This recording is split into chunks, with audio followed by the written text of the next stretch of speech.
Hey y'all, welcome back to my channel. My name is Ray. I'm a detransition male, and today we're doing a live session. I haven't done one of these in a while, but I figured it'd be good because there's this new scientific paper that came out by Kevin Sue about the scientific difference between cross-dressers and trans feminine individuals through the lens of autogynephilia. So I'm definitely going to dive into this later, but to kind of set the stage um, for this topic, I wanted to talk about this viral post by a trans woman. So this post has 4.8 million views, and it's a response to Josh Seiter. If you don't know who Josh Seiter is, he was this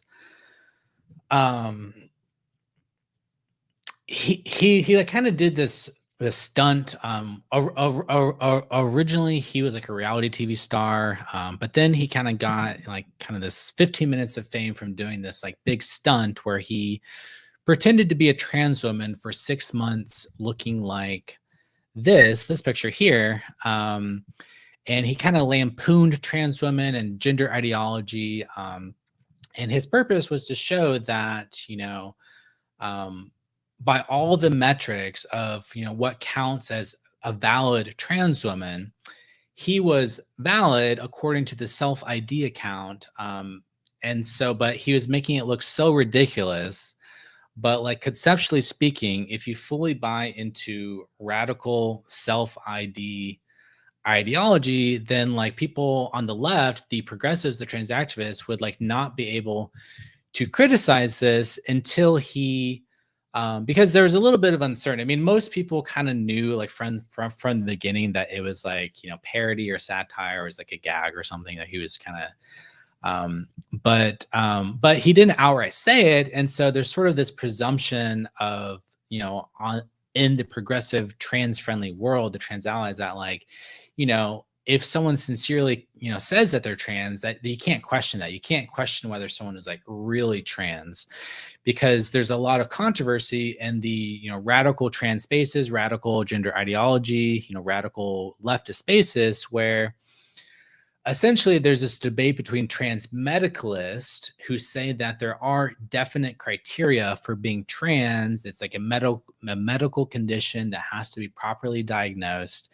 And there's definite, real, concrete, criteria that ground that diagnosis, versus the more like too cute, the radical side, the more self-ID queer side. They will say things like, well, you don't need dysphoria to be trans. You don't need to transition to be trans. You don't need to want to transition. You don't need to want to go on hormones. You don't need to even want to change your pronouns or change your name or change anything about yourself. You can still be non-binary. And non-binary is a valid form of transgender identity. And really all trans means is if your gender identity is different than what was assigned at birth. That's kind of the official definition in the radical gender ideology. And so on that definition, you technically don't need dysphoria or any kind of medical condition or anything like that. It's really just about what is your subjective identity, and is that subjective identity different than, male or female relative to what was assigned to you at birth, or detected at birth. Is so that was sort of the purpose of Josh Seiter's stunt. Now he later and then he like came out and he was like, oh, it was all a big joke. Gotcha. No one was really that surprised.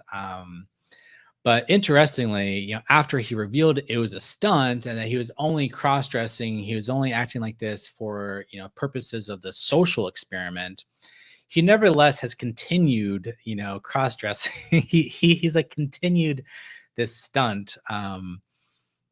And which, doesn't really make sense unless you have some like,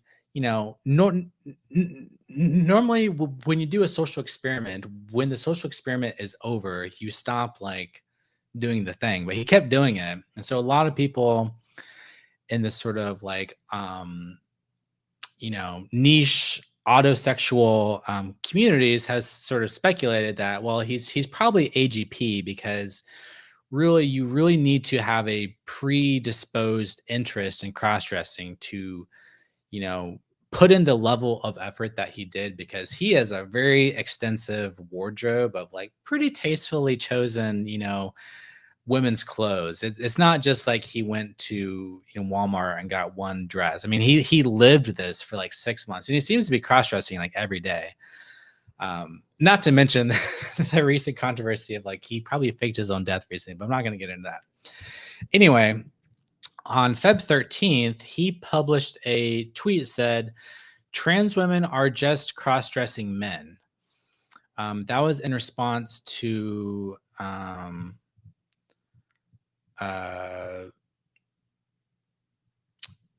this trans woman here, Stacy, and someone shut the hell up, cross-dresser. And Josh said, "Trans women are just cross-dressing men." And then this person here, this trans woman, said, "Girl, there's a difference." And she posted this picture of herself. And, for a trans woman, she looks pretty good. She looks, pretty passable. And, of course, it's always easy to take pictures. It's different than real life and what your voice is, and, cleverly hiding your angles and all this sort of stuff. So you can't necessarily always trust, perfectly chosen angled photography. But, she looks pretty good. And she's saying there's a difference. And then her larger point was, now, what do you think the trans community, what do you think the trans community did in response to her post here? So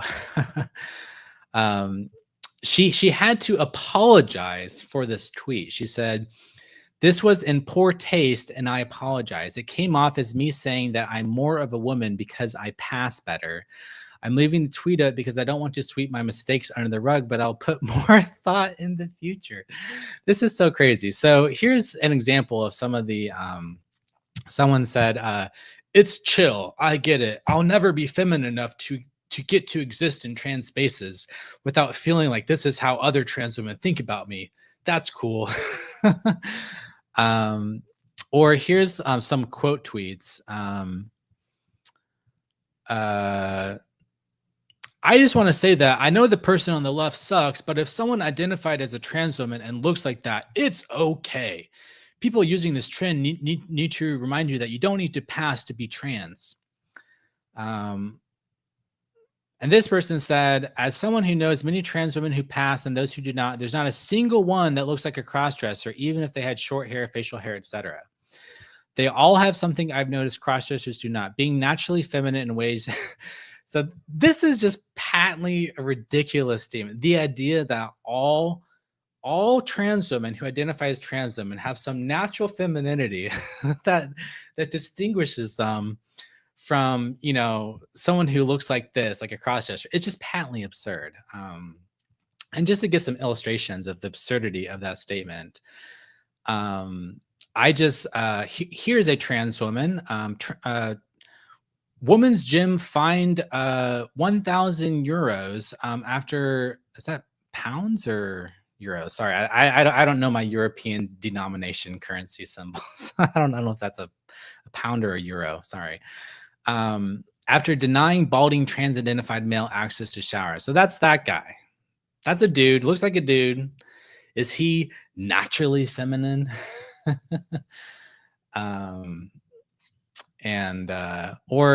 Or I went to the subreddit Translator, which is a subreddit for trans women who are, or trans people who are, transitioning later in life.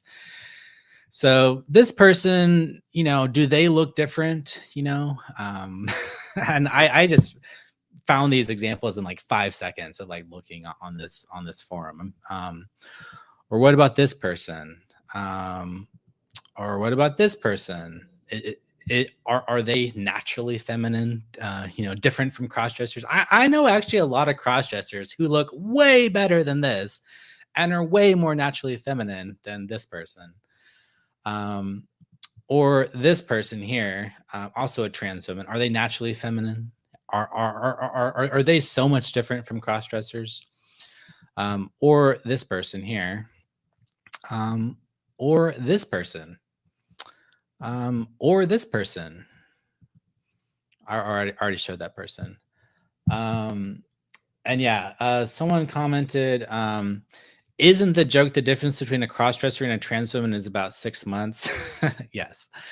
So the idea that there's this like hard and fast line between trans women, there's some like essential metaphysical difference between a crossdresser and a true trans woman is ridiculous. But I just think that this like sort of infighting between these like trans women is so funny. Someone said, and then someone here's a more like trans medicalist approach. The queer radicals told everyone that there's no difference between a trans woman who has undergone a medical and social transition and just a man in a dress. And the political right shook their hands and agreed. It makes me so angry. Okay, so this person is undergoing a medical and social transition, but are they radically and essentially different from a crossdresser? No, I don't think so. I mean, there's probably crossdressers who are way more feminine than this guy. All these trans women are likely on hormones and socially transitioning.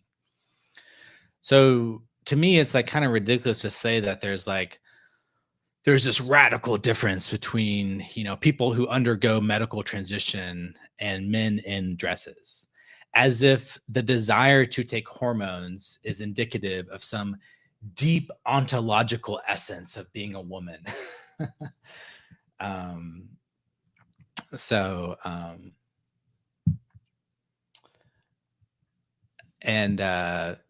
keep going. Trans women don't look like the left because there is a bare minimum of effort you put in when it's your real life and not your fake online grift. I mean, yeah, I guess that's like bare minimum of effort, but it's not that much. It's not that much effort. I mean, actually, if you look at Josh's posts, like, yeah, he had the facial hair, but he actually put in a lot more effort than this guy. He put in more effort than this person, put in more effort than that person. I mean, Josh actually, he dressed pretty tastefully.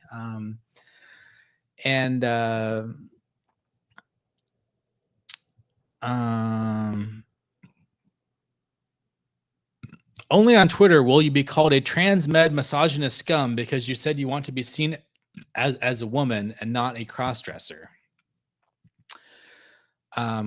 Here's another example. Is this person that my mom was positive this person trans identifying? Are they essentially different from crossdressers? Is he so much different from Josh Seiter? But there's actually science. We can use science to answer this question because there's a paper that just got released very, very recently from Kevin Su, who is one of the leading researchers in the modern world of autogynephilia, working with, following in the footsteps of Ray Blanchard and Michael Bailey. Same thing with his collaborator, James Morandini and S. Rudd. These guys don't seem to be as much on social media, to my knowledge, but they are also doing research on autogynephilia, which is so funny to me because people are always saying autogynephilia is pseudoscience.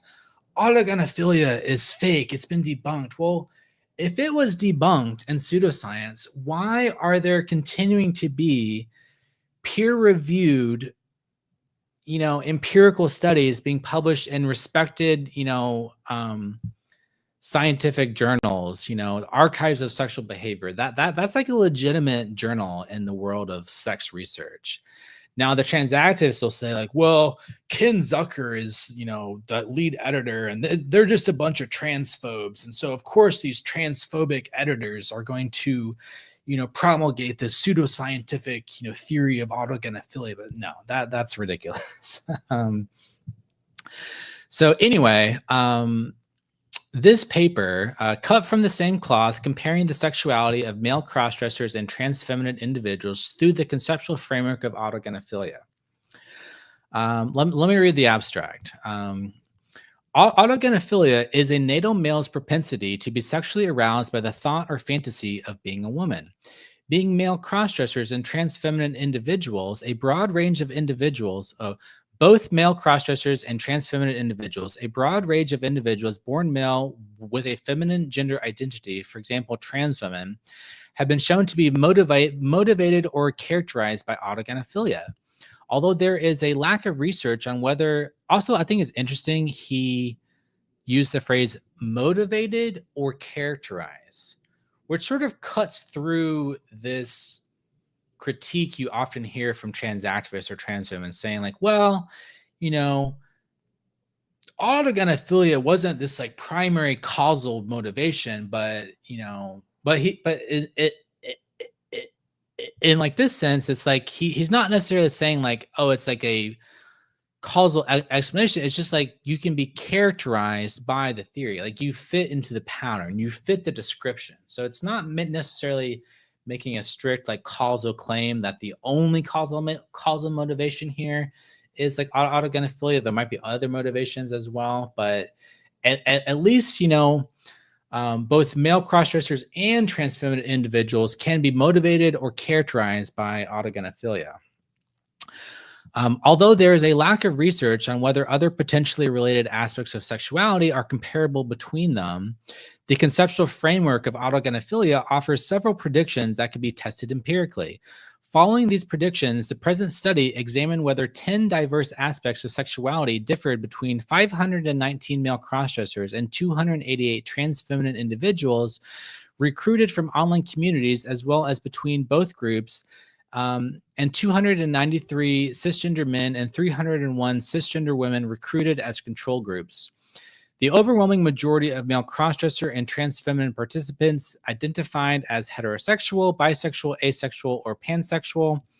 Compared with trans feminine participants, male crossdressers reported more core and general autogynephilia, paraphilic interest, sociosexual orientation, sexual compulsivity, and problematic pornography use, but less bisexual attraction. Compared with cisgender men and women, male crossdressers and trans feminine participants as a combined sample reported more bisexual attraction, sexual orientation ambiguity, core and general autogynephilia, paraphilic interest, and alloeroticism, sexual compulsivity, and problematic pornography use, but less perceived desirability as a partner.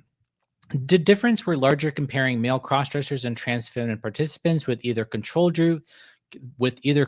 group than with each other.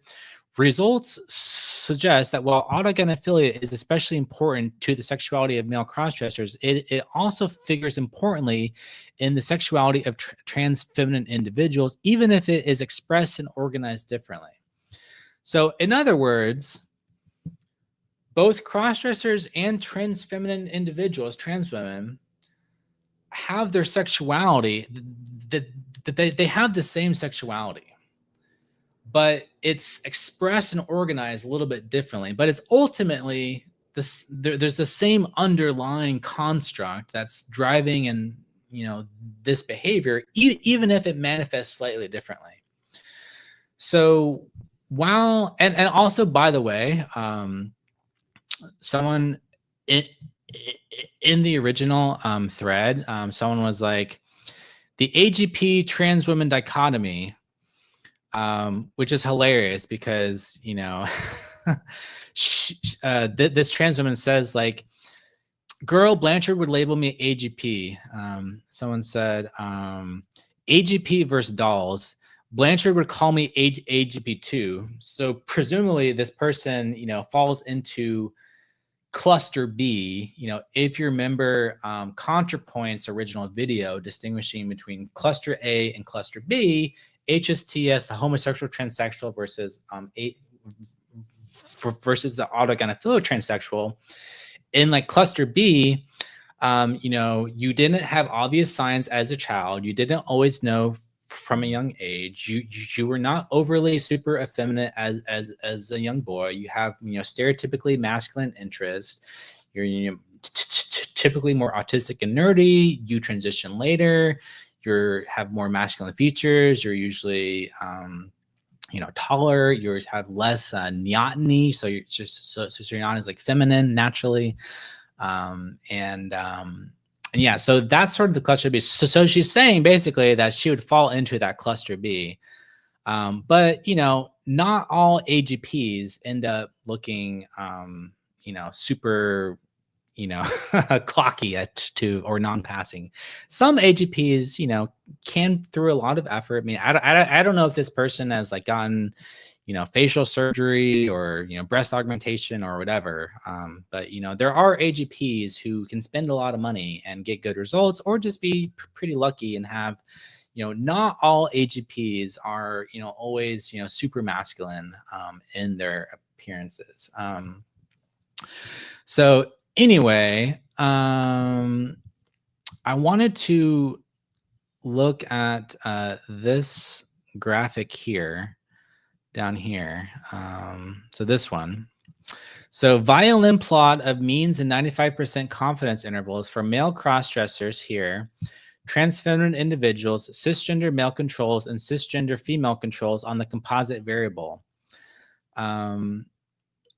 So as we can see, cross-dressers are indeed mean of standardized scores on all measures.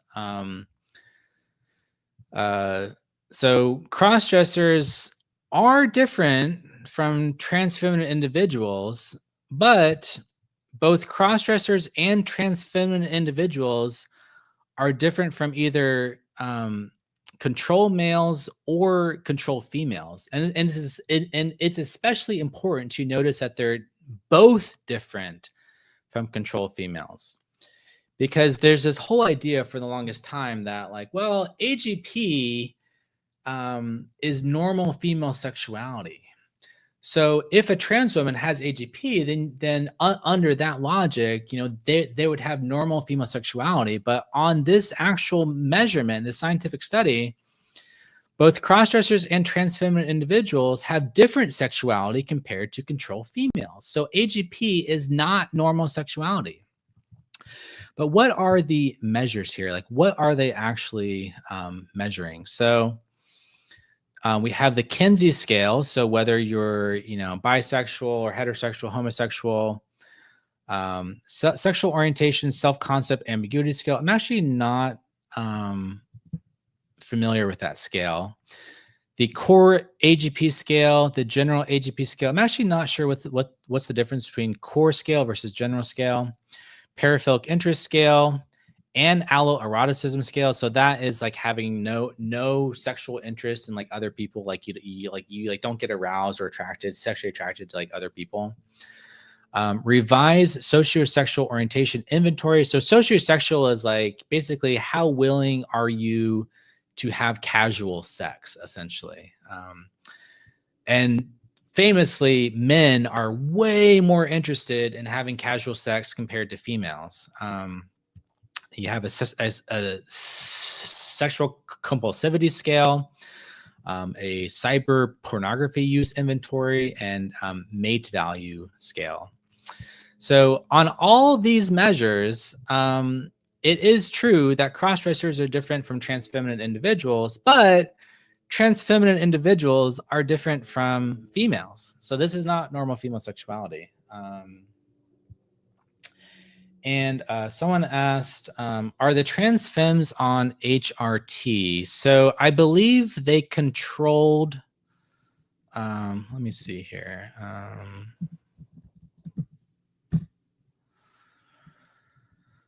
Unlike male crossdressers in either of the control samples, most trans feminine participants reported having ever had gender affirming medical interventions like hormones or surgery.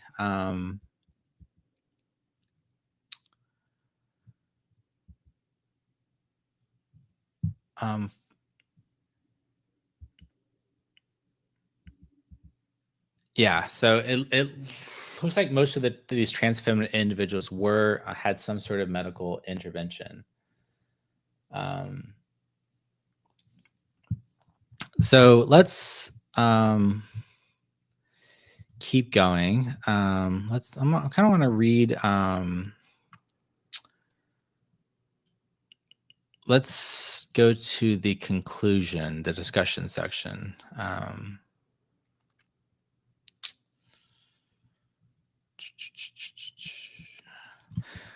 With the exceptions of sexual orientation ambiguity and alloeroticism and perceived desirability as a partner, male crossdressers and trans feminine individuals showed modest differences in diverse aspects of their sexuality.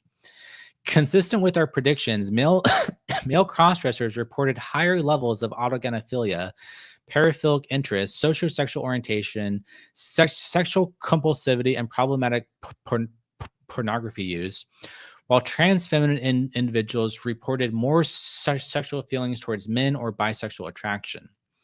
Although slightly less strong, this pattern of findings was still evident after controlling for age, race, ethnicity, sexual orientation, and whether participants had ever experienced gender dysphoria, taken steps towards social transition, and had gender affirming medical interventions.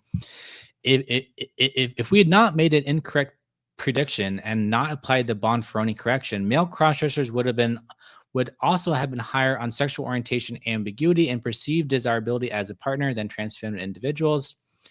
Taken by themselves, these results indicate clear differences in the sexuality of male crossdressers and trans feminine participants across multiple domains. If autogynephilia is shared between them, its expression and correlates are stronger in male crossdressers than in trans feminine individuals. Paraphilic interests, sociosexual orientation, sexual compulsivity, and problematic pornography use are related to each other and more common in natal males and females. The associations among these aspects of sexuality and their sex difference might explain why they were found to be higher in male crossdressers who currently live and present as men in their everyday life. So, yeah, this is sort of my thought on this. Is like, I don't think there's as big of a difference between, crossdressers and like trans feminine individuals. It's just that crossdressers are only doing this like once in a while, like, on the weekends when their wife's away, they can sneak away and they have this little stash of hidden clothes or whatever. Whereas the trans feminine individuals, they are doing this every single day. It's become normalized and the socially transition. And also they take hormones, which reduces the libido because testosterone definitely increases the strength of paraphilic desire. I can personally attest to this. Not only in my original transition. So when I first transitioned, prior to taking hormones, like I was way hornier and my paraphilic fetishistic cross-dressing was like way higher.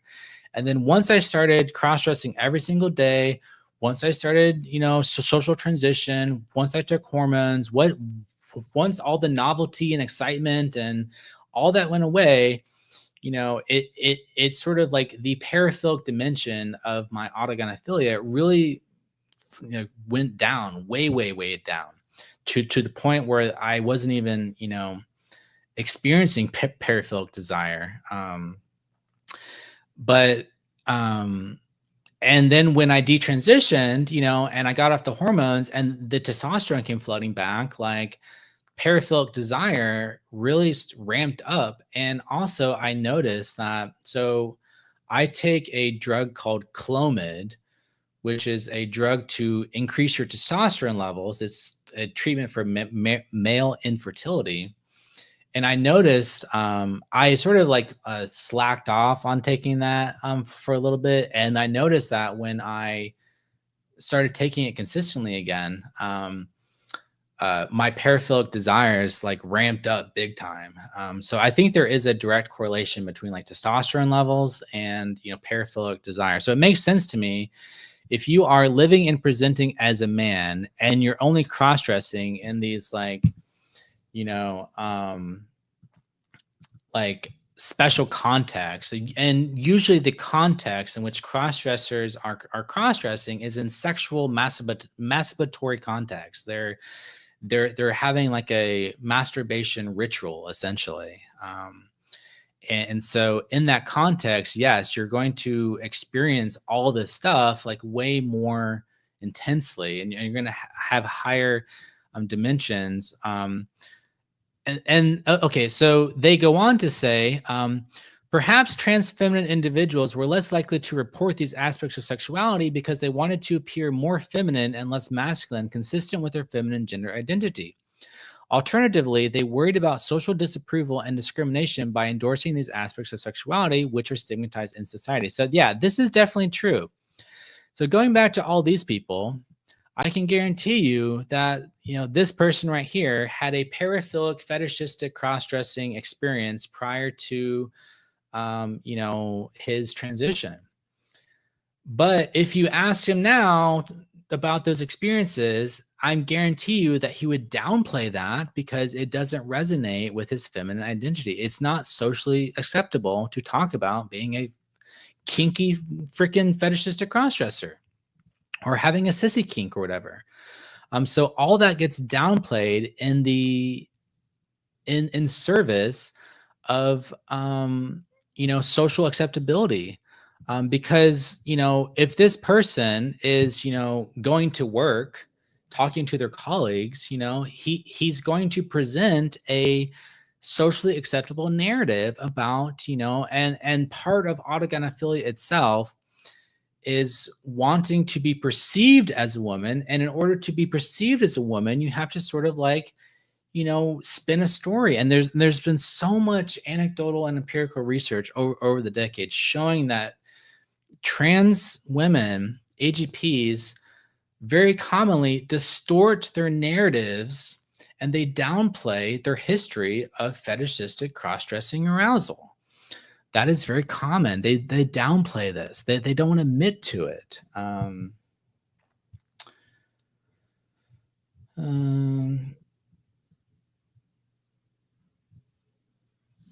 So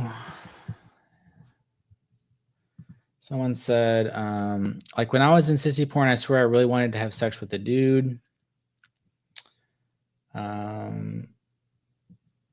Yeah, I mean, that's the other thing is like this idea that the trans feminine individual is reported more bisexual attraction. That is often meta attraction. That's not genuine bisexual attraction. That's often meta attraction or pseudo bisexuality because it fits in with their desire to be perceived as women. There was this Reddit thread a while back that I saw where someone asked a question like, are trans women, statistically speaking, as likely to be straight, aka, well, let me, I'm going to phrase this in like gender ideologies language, but like they wanted to know whether trans women are more likely to be straight or less likely to be straight compared to natal females, because most females are heterosexual, whereas like most trans women are lesbians. They're interested in women. So within the population of trans women, there's way more trans women who are quote unquote lesbians than there are lesbians in the actual female population. And so one explanation for this is like, well, duh, they're men and men are more likely to be into women compared to women. So it makes sense that amongst the population of trans women, you would, have more individuals interested in women compared to the population of women themselves, which makes sense on the theory that trans women are essentially males.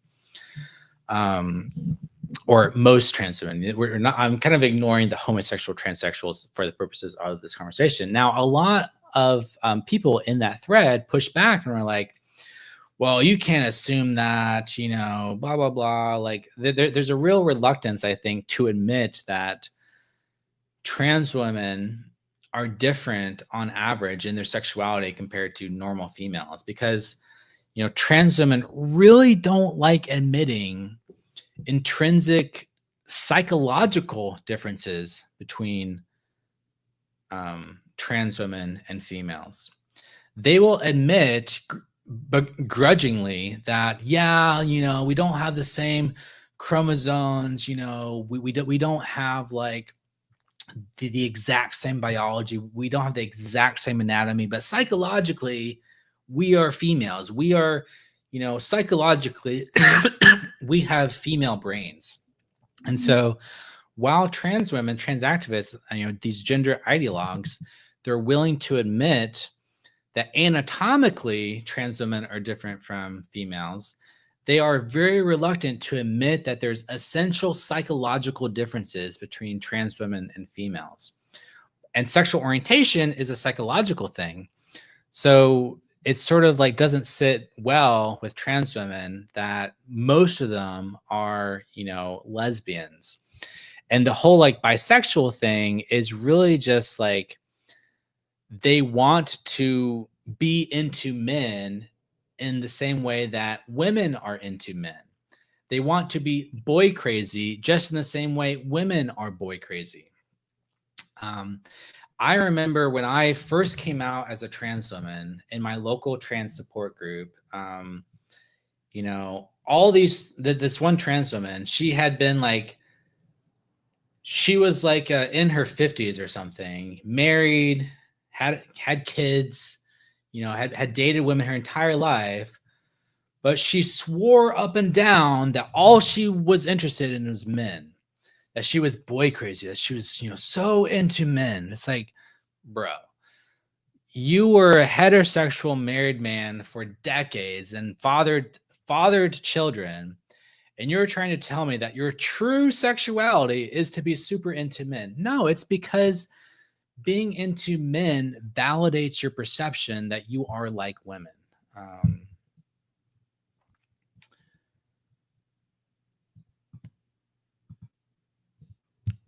Someone said, if you've always been 100% exclusively attracted to men, is there still a chance one can be AGP? So there's like debates about this. Within certain, amateur sexological communities, there is a strong opinion that this is theoretically possible.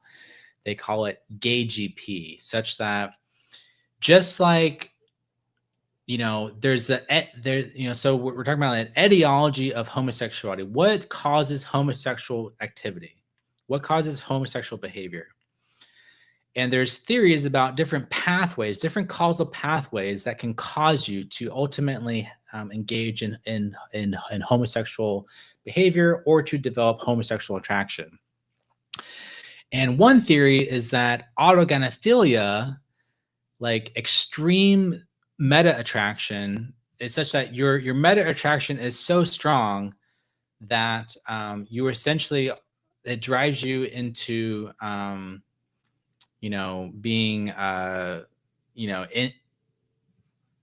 into men. Now, like, and they will say things like, well, if you are one of these 100% exclusively attracted to men, and you're like have a high IQ, or you're smart, or you're like autistic or something, then you necessarily must be AGP, which suggests that there are no gay men who are artistic, nerdy, dorky, computer nerds, whatever.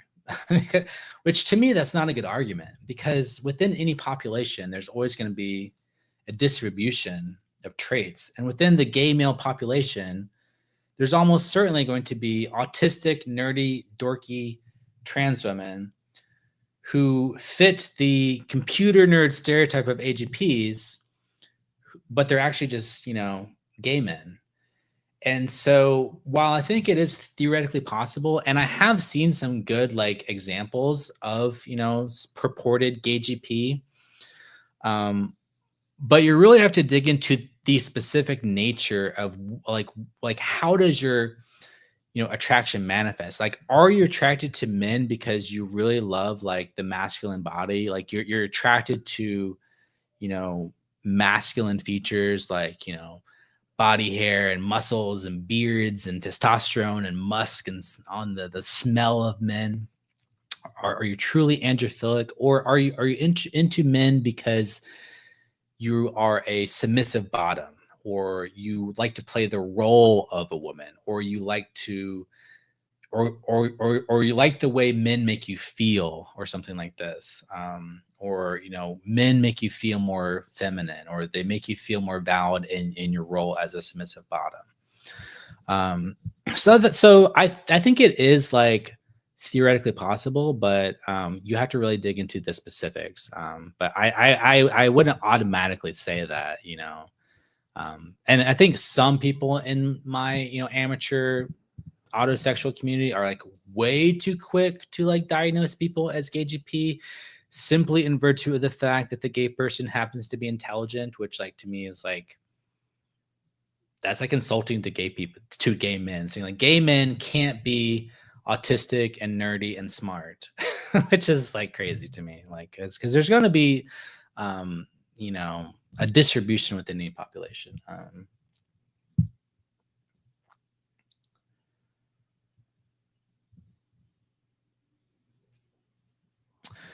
So, okay, let me keep reading this discussion section here.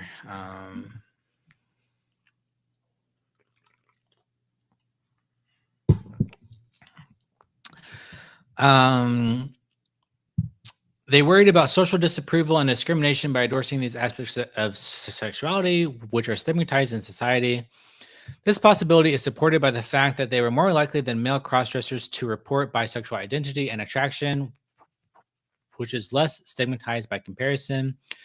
While it could be argued that trans feminine individuals experience a lower sex drive on average from having a higher rate of gender-affirming medical interventions, thereby reducing these aspects of sexuality, difference between male crossdressers and trans feminine individuals remained after controlling for having ever had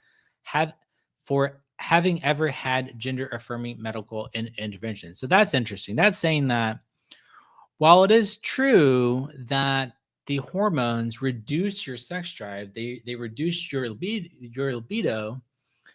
If you control for that, so people who identify as trans feminine but haven't gone on the hormones, they still show less of these sort of like, paraphilias and pornography and all the sort of things that are like very male typical, the like high sociosexuality, etc. For unknown reasons that future research should attempt to understand, autogynephilic sexuality seems to be organized differently between male crossdressers and trans feminine individuals. So I think this could still also be explained by how often you crossdress, because even if you are not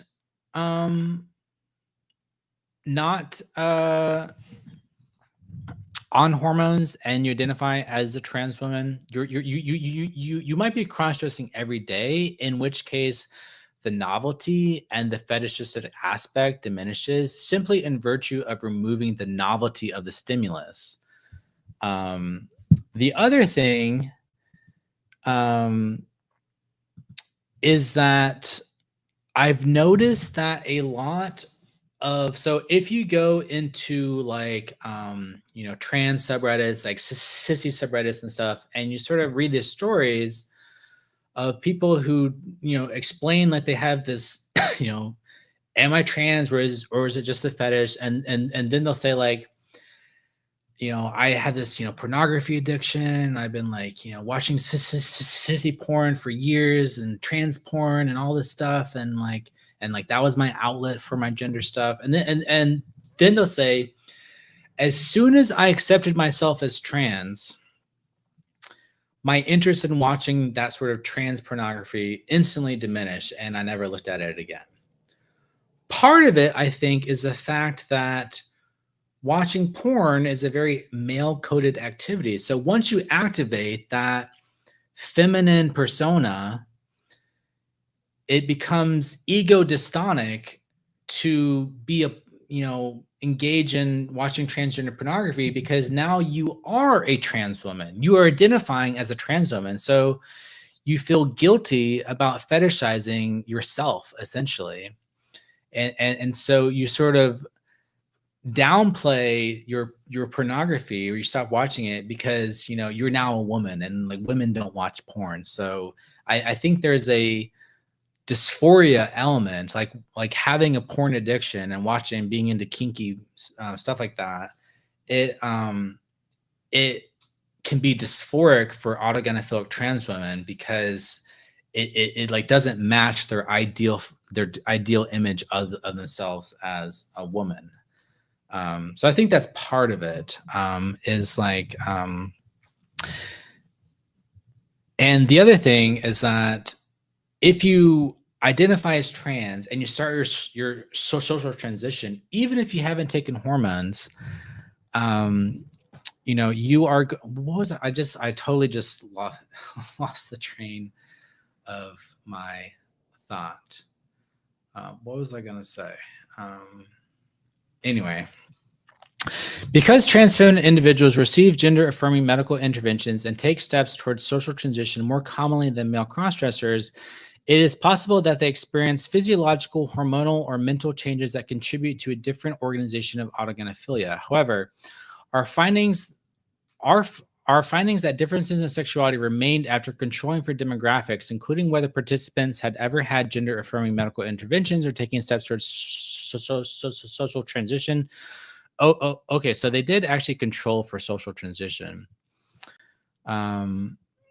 It's also possible that the cultural forces influencing sexuality are different between male crossdressers and trans feminine individuals. For male crossdressers, there might be an expectation of having male typical sexuality because they live and present as men, resulting in autogynephilic sexuality that is more strongly expressed and associated with male typical aspects of sexuality, like socio-sexual orientation. For trans feminine individuals, there might be pressure within their communities or from society to adhere to feminine gender norms and to present a more female typical sexuality. Oh, I know what I was going to say. I was going to say, if you have this history of watching kinky trans content or whatever, and then you sort of identify as a trans woman, your egg cracks. The sublimination of your paraphilic autogynephilic desire into the kink, the fetish, the pornography, that gets sublimated, rerouted into your own life. So now, rather than only having fantasy in your head, only having fantasy in pornography, your fantasy is now your life. Your life becomes your fantasy. You are now living out your fantasy. And so because you're living out your fantasy, you don't need to use the pornography and the kink to satisfy those paraphilic desires, because the paraphilic desires are being satisfied by you living your life as a trans woman. That is psychologically satisfying your mind. It is placating those desires. It is satisfying those desires. The object of the desire is attained in virtue as living out the fantasy. And even if that's just, in your identity, not necessarily because you have social transition.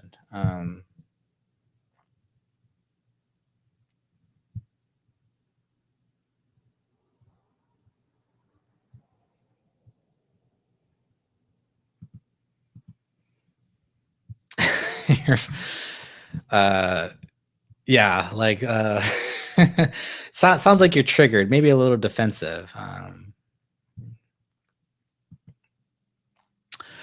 Okay, let's keep going.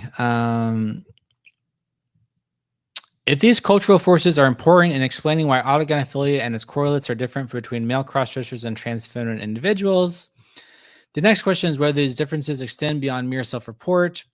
With only one exception, male crossdressers and trans feminine individuals showed mostly large differences in their sexuality and especially autogynephilia compared with control samples of cisgender men and women.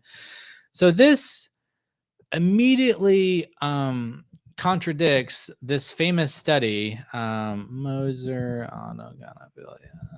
So you see every single trans woman, every single trans activist pushing this bullshit study by Charles Moser, claiming that 93% of women are AGP, that AGP is normal female sexuality. No, that is false. That is so false. There's so many methodological flaws with this study. I have debunked this endlessly on my channel.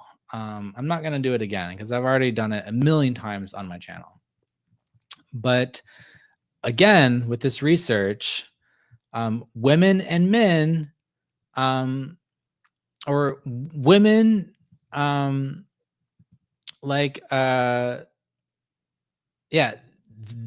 they're not autogynephilic. Autogynephilia is not normal female sexuality, which is different from autosexuality, because autogynephilia is a type of autosexuality, but there are more types of autosexuality than just autogynephilia. So some women display mild forms of autosexuality. They get turned on by the thought of themselves being sexy. They get turned on by themselves being really sexy. But that is not the same thing as autogynephilia. It is just not. Like autogynephilia is a type of autosexuality that is distinct from the very typical type that you do see in some women. But not all women are autosexual in that sense, but it is, not unheard of. Also, interestingly, looking at this study here, you often see gender critical. So now I'm going to push back against the gender criticals, because you often hear gender critical people say that, like, trans women are just men. They're just men. Trans people don't exist. They're all just men. And like, technically, if man means adult human male, trans women are male, so therefore trans women are technically men. But that's not to say that, like, all 4 billion men on this planet are identical to each other, or they don't show differences that are relevant when thinking about these contexts. Because trans AGPs are not normal men either. They are different than normal men. So while they are men, they are not like just regular men. They are different. So they have their own differences. And so, like, the gender critical push to say that all men are the same, that AGPs are just regular guys, it's not really true. Like, there is a psychological difference between AGP men and non-AGP men. Because the gender criticals want to say that AGPs are just regular men who got caught up in like a porn addiction or something. But that's not, the evidence does not bear that out. Like, AGPs have a distinct psychological profile, distinct psychological dispositions, which is almost certainly tied to some innate factor that is different, which is not to say that there are no environmental influences on the development of autogynephilia, or that environmental influences such as pornography can't exacerbate autogynephilia, or that, ideological influences like, Reddit and gender ideology and like, the like modern trans culture cannot also exacerbate autogynephilia, which is definitely true. It definitely does that, in my opinion. So whenever you're dealing with nature and nurture, saying that there's an innate component does not deny the influence of the environment. So, okay, let's go back. Let's read the conclusion. The present study found that several aspects of sexuality differed between male crossdressers and trans feminine individuals, and between both groups and cisgender men and women. There have been few recent studies examining the sexuality of male crossdressers, and these studies were limited by small sample sizes. Given the potential for the internet and online pornography to influence the sexual development and expression of both male crossdressers and trans feminine participants, the study advances previous research by comparing their sexuality in a much larger and more current sample recruited from online communities. Using autogynephilia as a conceptual framework, we found that a variety of differences in sexuality exist between male crossdressers and trans feminine participants, ranging from autogynephilia and paraphilic interest to sociosexual orientation and sexual compulsivity. Almost all these differences were also found when comparing both groups with cisgender men and women. Okay, so let's go back to where we started with this conversation today, which is this claim that there's a difference between cross-dressers and trans women. This research says that, yes, technically there is a difference, but it's not that big of a difference. It's like a relatively minor difference. Like it's not like these are apples and oranges, night and day, two radically different species. These are two subspecies of autogynephilic men. These are, subtypes of autogynephilic men. So it's the same thing, autogynephilia, but it's expressed and organized differently. So this idea, Josh Seiter is kind of right in a way. This person says, the same person said, I'll admit this wasn't the best way to express this, but there is a material difference between a man who puts on a dress to own the libs and someone who actually transitions. Okay, so again, is there that much of a material difference? Is there that much of a material difference? Like, I mean, and like, what is the material difference? I mean, like we don't know the causal mechanisms here, but going back to this study, I mean, yeah, there's a material difference, but it's like the difference between like a few points in the mean score across these measures. Like that's not a radical material difference. Like maybe there's a physical mechanism in the brain that is different between someone who's, inevitably never going to transition versus someone who's, more predisposed to go down the trans pathway or to take on a trans feminine identity. But whatever material difference exists between crossdressers and trans women, it's not that big of a difference, and it's not female sexuality either. It's not evidence that trans women are women trapped in the wrong body and crossdressers are just men, because you'll often hear like, well, crossdressers are just men, trans women are women and trapped in the wrong body. They have mismatched brains, they have female brains in a male body, or they have intersex brains or something like this. I'm like, no, that's not true.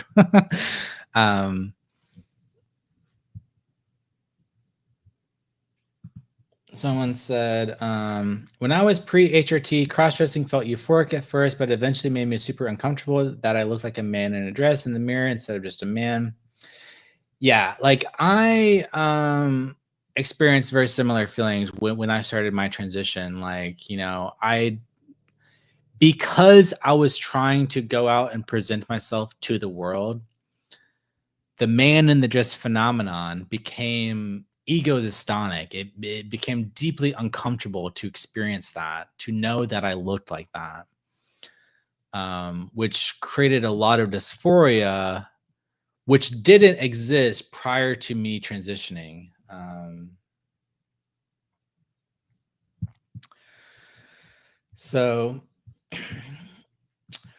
All right, y'all. Well, I've been streaming for like an hour now. I think I covered all the points I wanted to make for this video. I'm actually going to go play some Helldivers. I'm not sure if you guys have heard of Helldivers 2. That's like my new game I've been playing. It's like a lot of fun.